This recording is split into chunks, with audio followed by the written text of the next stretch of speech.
Day number 8, and I think that I've been downplaying a little bit, or not downplaying, but being a little light, or like portraying that it's been a little easy. Um, so let me start off by saying, after I uploaded the day 7 video last night, probably midnight-ish, I had the worst panic attack, or anxiety attack. I won't call it panic attack. It was an anxiety attack. And it was the feeling that I've been running from for decades. Not running from, but more or less trying to hide from. Um, and throughout the day today, I had the best day in a while. Not to say that any other day was bad, but like I have some really great people that are in my corner nowadays, and I never had that. Uh, I never had that kind of understanding, or the compassion. Not to say that anybody who, like, somebody's going to take that personally, but not to say that anybody was necessarily bad at it. But I don't. Maybe it was just me. I wasn't able to kind of communicate it as effectively as I do now. And that's where the process comes in. Like you live and you learn, right? So let me describe what happened last night. So I uploaded the video, and these videos make me feel vulnerable.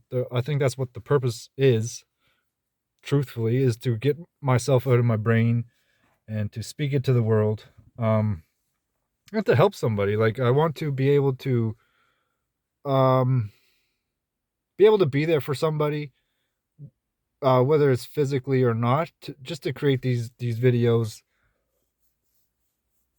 and uh, have it form my legacy, because I know maybe 10 years down the road I will be able to look back and be like, yeah, this is the part where this is my origin story. Like, this is the point in my life where I took control.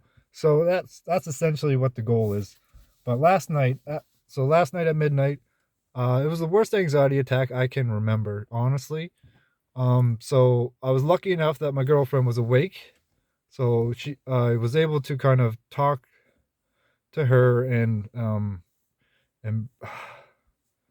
it was pretty bad. I allowed it to kind of affect her mood a little bit, which sent me in a bit of a spiral. But she was very good at kind of detaching that from our current circumstance. But um, so these anxiety attacks, they're a result.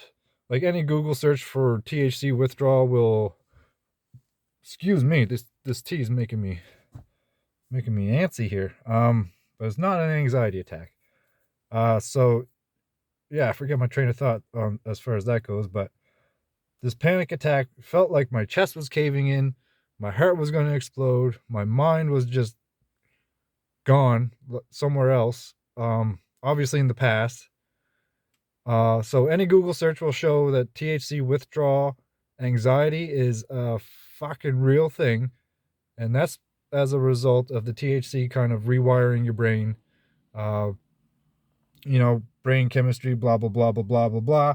So this is essentially what makes it so hard for people to abstain from. I won't say just weed, but probably like substance abuse in general, is to ease the feeling, ease that uneasy feeling of not being able to accept yourself as you are.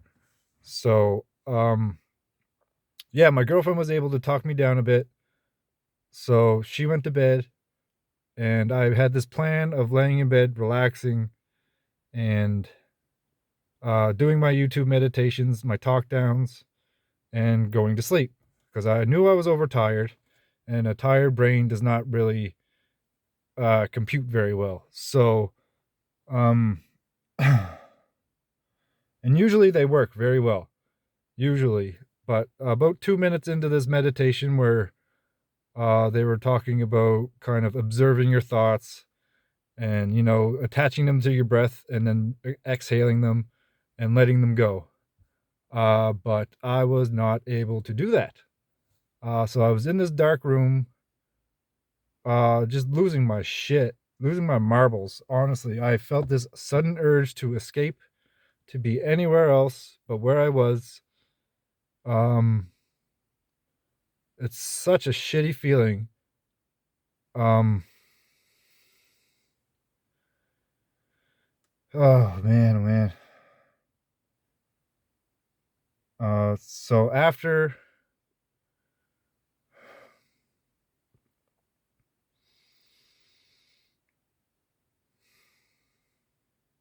that was the worst one I can remember. Um,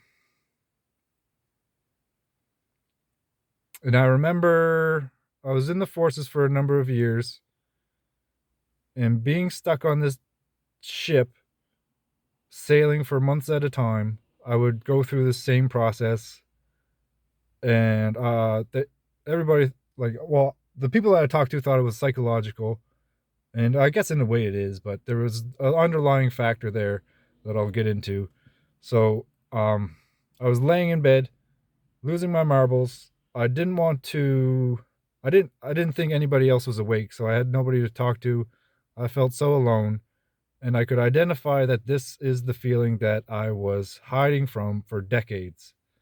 So, rather than lay there, well, I couldn't just lay there. I had to do something.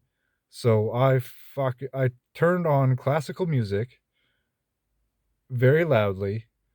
Um, Something about the timeless classical vibe kind of eases my mentality a bit. And I guess that probably something scientific there, but so I had a hot shower. I fucking listened to this classical music and I was breathing intentionally and just talking to myself. Like I talked about my past, how far I've come, how strong I am to be where I am, to be as aware as I am, and to want to be better.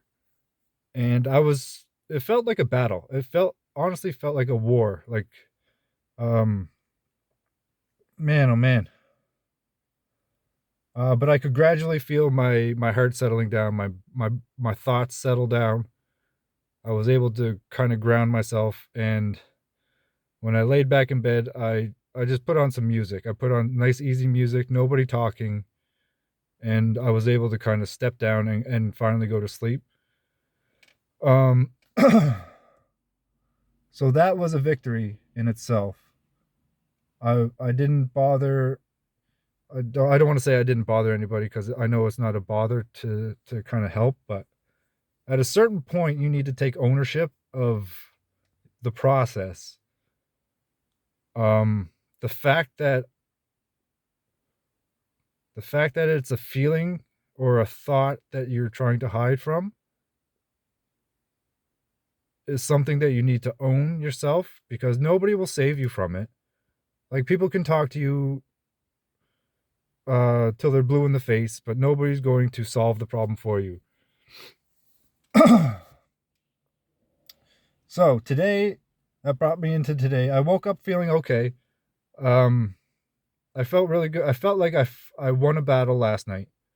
I woke up early. I slept for maybe 4 or 5 hours, which is pretty normal nowadays. So, uh, normal nowadays. But I mean, I'm glad I can actually stay asleep for consistent, and I didn't have any weird dreams, which is good. So today I had a very good day today. I ran twice, first with my girlfriend and her dogs and her friend, um, which is beautiful. It was a nice rainy day, and if you know me at all, I like to get out when nobody else likes to run. And the I shortly after that I went for a run with a good friend, trail running friend, again on a different trail. So it's great to get out and be able to connect with people outside of my mind, and being outside on the trail is absolutely where I like to be, especially when it's rainy and just in the elements is where I belong. But I which led me to the thought today. I'm super tired, so forgive me if I'm a little spastic in my thoughts, but Um, yeah, I was sitting with myself today, and I had the thought that the thought process that I go through is almost like an addiction in itself. As a child, I was uh susceptible to these inferior feelings, to these inadequacy feelings. Everywhere I turned, people were talking about how shy I was, or how quiet, or I should be more assertive, or I should be this, or I should be that. So over the years, I kind of built my image, self image in my mind. And my parents separated shortly after I was born, so I kind of maybe took a responsibility for that.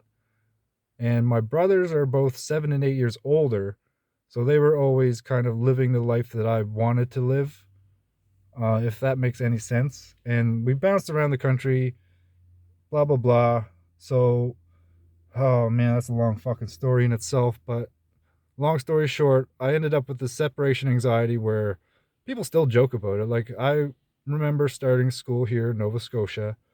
It's probably grade one, and I ran out of the class chasing my mother because I didn't want her to leave me again. Um,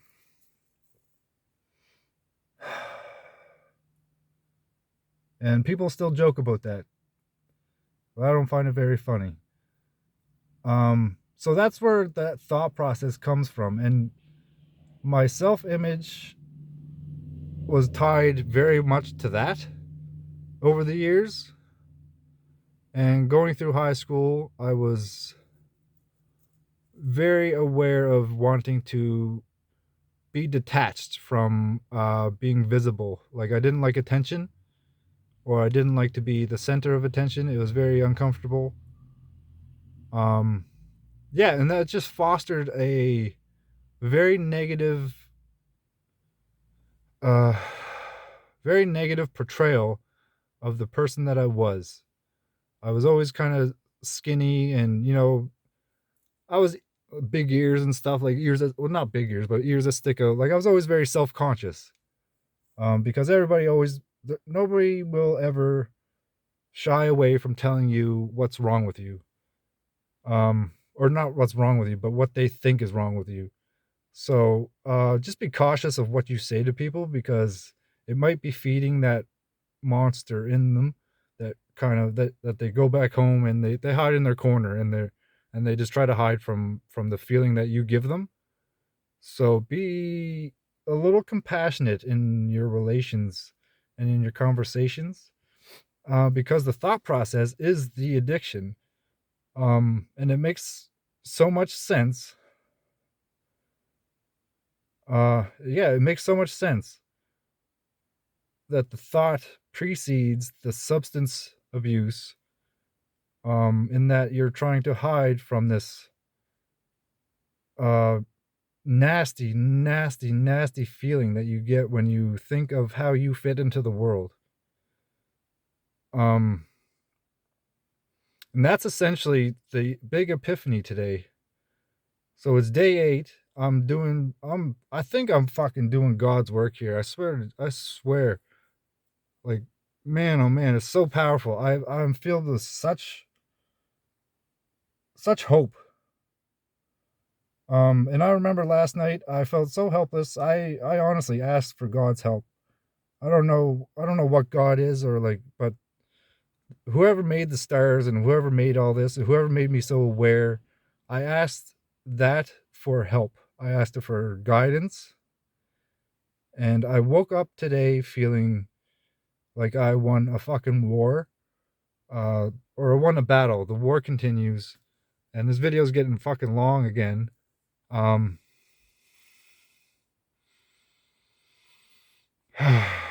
so yeah, that's essentially where I'm at. Fighting the darkness, man. I've fed the darkness for decades, so it's not going to happen overnight. And it's February 20th, about 6:15. And man, if you're fighting these battles, I got your back. Like, this is hard, but I think it's going to be worth it. Like, let's keep fighting.